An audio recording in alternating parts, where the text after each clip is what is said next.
Hello aspirants, আশা কৰিছো আপোনালোকে নিজৰ প্ৰিপাৰেচন ভালদৰে চলাই আছে। 15 days লক্ষ্মীকান্ত ইণ্ডিয়ান পলিটি ৰিভিজনৰ আজি মোৰ ডে 8। লাষ্ট ভিডিঅ'ত মই চেপ্টাৰ 34 হাই কোৰ্ট ৰিভাইজ কৰিছিলোঁ। আজি ডে 8 য'ত মই chapter 35 ট্ৰাইব্যুনেলছ 36 subordinate courts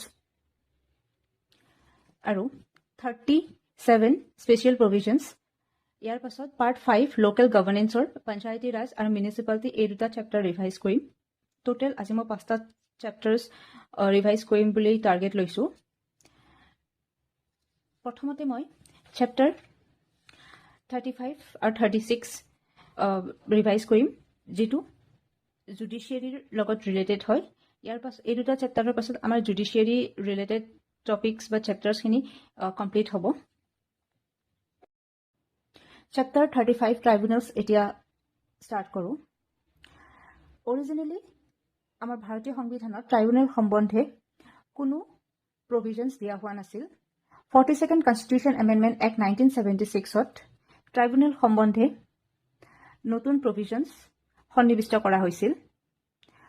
part 14A article 323A আৰু 323Bৰ অধীনত ট্ৰিব্যুনেল ৰিলেটেড ইনফৰ্মেশ্যনছখিনি মই 1 পেজত নোটছ বনাইছিলোঁ, আপোনালোকে চাব পাৰে। মই অলৰেডি কৰোঁ যে ট্ৰিব্যুনেল চেপ্টাৰটোত দুটা আৰ্টিকল ইম্পৰ্টেণ্ট হয়, এটা আৰ্টিকল 323A আৰু এটা আৰ্টিকল 323B। আৰ্টিকল 323A পাৰ্লিয়ামেণ্টক অধিকাৰ প্ৰদান কৰা হৈছে যে যিকোনো এডমিনিষ্ট্ৰেটিভ মেটাৰ্ছত তেওঁলোকে ট্ৰাইব্যুনেল গঠন কৰিব পাৰে।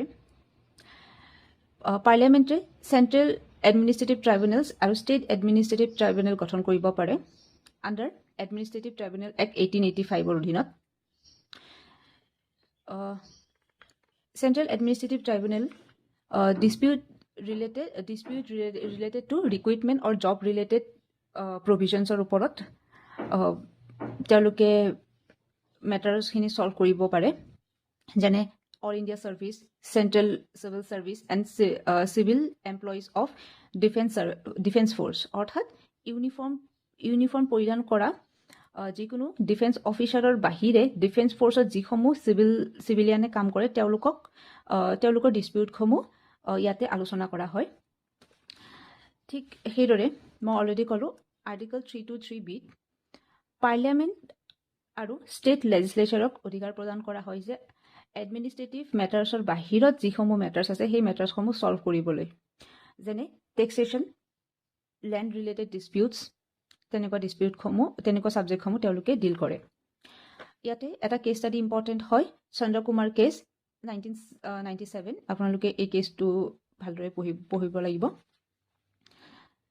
ইয়াতে যদি আমাৰ ডিছপিউট থাকে, চেণ্ট্ৰেল এডমিনিষ্ট্ৰেটিভ ট্ৰাইব্যুনেলৰ ডিচিজনক লৈ যদি আমাৰ ডিছপিউট থাকে, আমি প্ৰথমতে হাইকোৰ্টত যাম, তাৰপাছত সুপ্ৰিম কোৰ্টত যাম।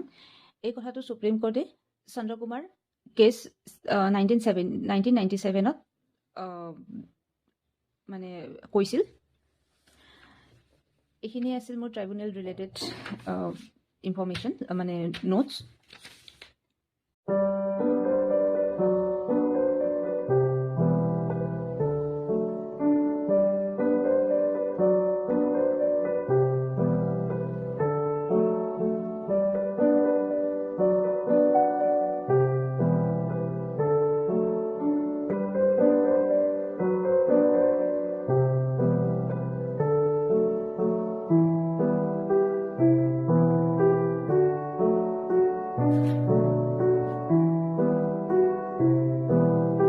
Chapter 36 Subordinate Courts.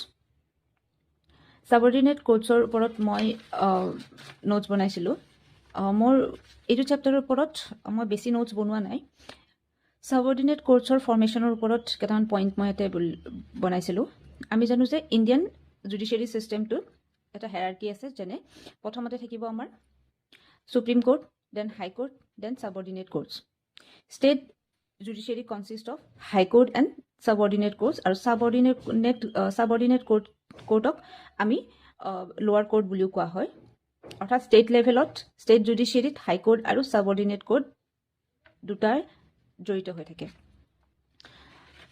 তাৰপাছত ছাবঅৰ্ডিনেট কোৰ্টত ডিষ্ট্ৰিক্ট কোৰ্ট আৰু ছেশ্যন কোৰ্ট দুটা highest court in district আছে district courtত civil cases সমূহ শুনানি কৰা হয় আৰু সেশনেল কোৰ্টত ক্ৰিমিনেল কেছ সমূহৰ শুনানি কৰা হয় ইয়াৰ পাছত সিভিল কেছত প্ৰথমতে থাকিব সাবঅৰ্ডিনেট জাজেছ কোৰ্ট সাবঅৰ্ডিনেট জাজেছ কোৰ্টত আনলিমিটেড জুৰিছডিকশ্যন থাকে তেওঁলোকৰ আৰু ইয়াৰ তলৰ কোৰ্টটো হৈছে যে মুনচিফ কোৰ্টত সিভিল কেছৰ যিখিনি সৰু সৰু সিভিল কেছ থাকে স্মল কেছেছখিনি ইয়াতে ডিল কৰা হয় আনহাতে চিফ জুডিচিয়েল মেজিষ্ট্ৰেট কোৰ্টত 7 বছৰ বা তাতকৈ 7 বছৰতকৈ বেছি ক্ৰিমিনেল কেছ যিখিনি পেণ্ডিং হৈ আছে সেইখিনি কেছ ইয়াতে আলোচনা কৰা হয় আৰু ইয়াৰ তলত আছে জুডিচিয়েল মেজিষ্ট্ৰেট কোৰ্টছ যি 3 বছৰতকৈ অধিক ক্ৰিমিনেল কেছৰ লগত ডিল কৰে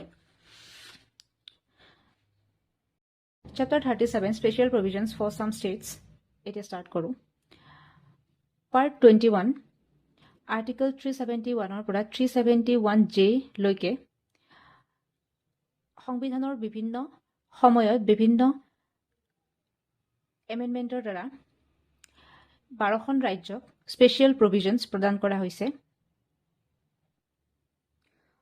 অৰিজিনেলি ভাৰতীয় সংবিধানত তেনেকুৱা provisions প্ৰদান কৰা হোৱা নাছিল পিছৰ সময়ছোৱাত প্ৰয়োজন অনুসৰি বিভিন্ন এমেণ্ডমেণ্টৰ দ্বাৰা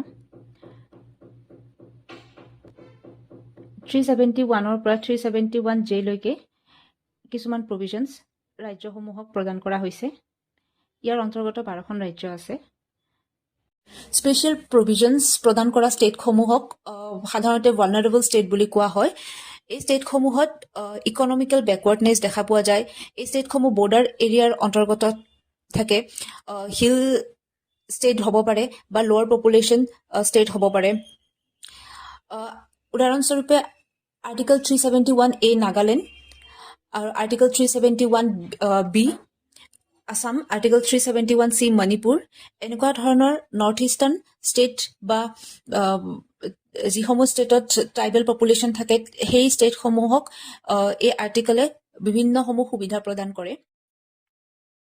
চেপ্টাৰ 38 পঞ্চায়তী ৰাজ ইনষ্টিটিউশ্যনছ এই চেপ্টাৰটো UPSC APSC উভয়ৰ বাবে অতি জৰুৰী PYQ বেছ মই মোৰ পঞ্চায়তী ৰাজ ইনষ্টিটিউশ্যন এই চেপ্টাৰটোৰ নোটছ বনাইছোঁ পঞ্চায়ত ৰিলেটেড আৰ্টিকলছ এমেণ্ডমেণ্টছ পঞ্চায়ত চিষ্টেমৰ ইভলিউশ্যনছ বা ইয়াৰ লগত ৰিলেটেড ৰিকমেণ্ডেশ্যনছ 2 tier 3 tier লেভেলৰ বিষয়ে যিখিনি ৰিকমেণ্ডেশ্যন দিয়া হৈছিল সেইখিনি ইম্পৰ্টেণ্ট হয় পঞ্চায়তী ৰাজ ইনষ্টিটিউশ্যনৰ লগত ৰিলেটেড ৰিকমেণ্ডেশ্যনছ বা কমিটিসমূহ ইম্পৰ্টেণ্ট হয় ইয়াৰ পাছত 73rd কনষ্টিটিউশ্যন এমেণ্ডমেণ্ট এক্টৰ প্ৰভিজনছসমূহ ইম্পৰ্টেণ্ট হয় আৰু ইয়াৰ লগত জড়িত আৰ্টিকলছসমূহ ইম্পৰ্টেণ্ট হয় পঞ্চায়তী ৰাজ ইনষ্টিটিউশ্যনৰ ইলেকশ্যনসমূহ ষ্টেট ইলেকশ্যন কমিশ্যনৰ দ্বাৰা সম্পন্ন কৰা হয় সেয়েহে ইয়াৰ লগত আমি ষ্টেট ইলেকশ্যন কমিশ্যনৰ প্ৰভিজনছসমূহ পঢ়াটো অতি জৰুৰী অসমত 7 ফাইনেন্স কমিশ্যনৰ প্ৰভিজনছসমূহ ইয়াৰ লগত আপোনালোকে নোটছ বনাই ল'ব লাগে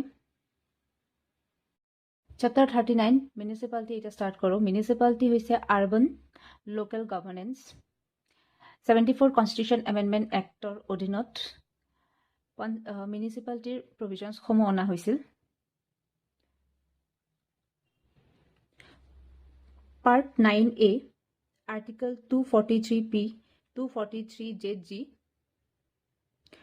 মিউনিচিপালিটিৰ প্ৰভিজনছসমূহৰ লগত ৰিলেটেড হয়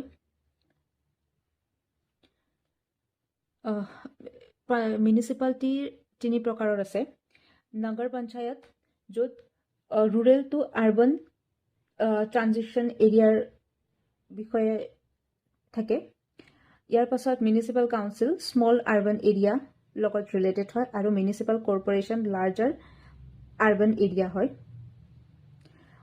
অসমত বৰ্তমানলৈকে 2খন মিউনিচিপাল কৰ্পোৰেশ্যন আছে এখন হৈছে কামৰূপ মেট্ৰ' গুৱাহাটী আৰু এখন হৈছে Dibrugarh 15 days Lakshmikant Indian Polity Divisionৰ আজি ডে 8 আছিল য'ত মই চেপ্টাৰ 35ৰ পৰা চেপ্টাৰ 39লৈকে ৰিভাইজ কৰিছোঁ আশা কৰিছোঁ আপোনালোকে এই ভিডিঅ'ৰ পৰা কিছু ইনফৰমেশ্যন লাভ কৰিব পাৰিছে ধন্যবাদ